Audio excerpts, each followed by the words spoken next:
मित्रों नमस्कार। यदि आप एक फील्ड सेल्स ऑफिसर हैं या फील्ड के मार्केट से जुड़े हुए व्यक्ति हैं तो यह वीडियो निश्चित ही आपके लिए है और आपके दिनचर्या में एक नया ही कुछ आपको देखने को मिलेगा। मेरे वीडियो से आपको ज़रूर कुछ न कुछ तो ज़रूर सीखने को मिलेगा। मित्रों, आज हम एक ऐसे अभिकर्ता के बारे में चर्चा करने जा रहे हैं जो अपने कार्य के प्रति बहुत ही लगनपूर्वक लगा हुआ रहता था और अपने कार्य से संबंधित प्रत्येक मीटिंग को वह बिल्कुल ही अटेंड करता था, बिल्कुल ही उसको वह जाया नहीं करता था।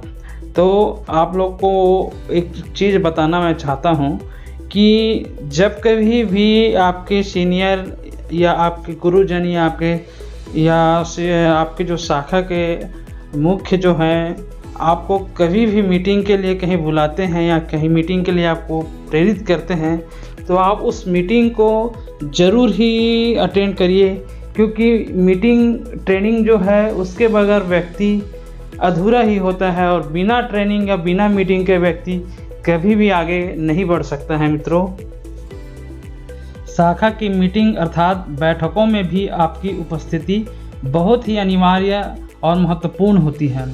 बैठकों के माध्यम से आप ऐसी अनेक जानकारियां प्राप्त कर सकते हैं जिनसे आप अनभिज्ञ हैं। बैठकें आप में से एक अद्भुत ऊर्जा एवं उत्साह भरती है। इसके माध्यम से आप अपने अन्य साथियों के कार्य करने के तरीकों एवं उनकी सफलता के कारणों से आप परिचित होते हैं। आप जब कभी भी अपने साथियों से उत्कृष्ट कार्यकलापों को देखते हैं तो आपका हृदयांतर भी आपको काम करने के लिए ज़रूर प्रेरित करता होगा। कुल मिलाकर बैठकें आपके कार्य को प्रगति के लिए वरदान सिद्ध होती हैं अर्थात, लेकिन कार्य की प्रगति के लिए आपके अंदर के आचरण का भी होना काफ़ी महत्व है।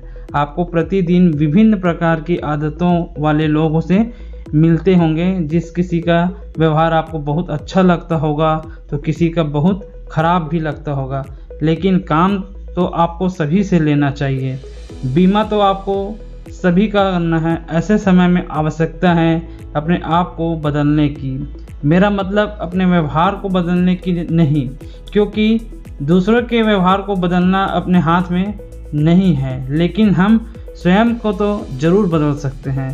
प्रत्येक व्यक्ति अपना भावी बीमा धारक से मिलते समय आपके चेहरे पर मुस्कान होना अति आवश्यक है। आपकी मुस्कान आपके ग्राहक को स्वतः ही अपनी ओर आकर्षित करेगा।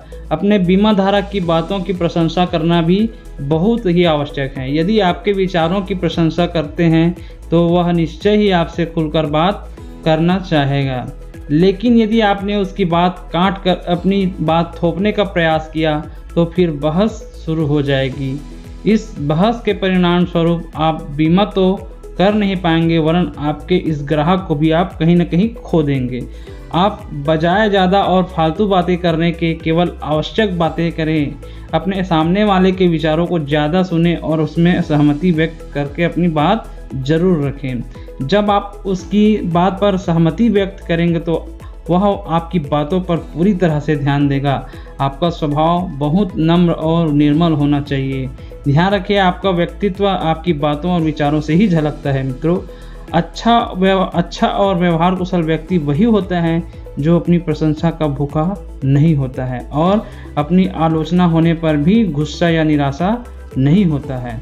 यह बात सदैव याद रखिए कि आलोचनाएं आपके लिए एक आईने की तरह है जिसके द्वारा आपको अपनी त्रुटियों का एहसास होता है।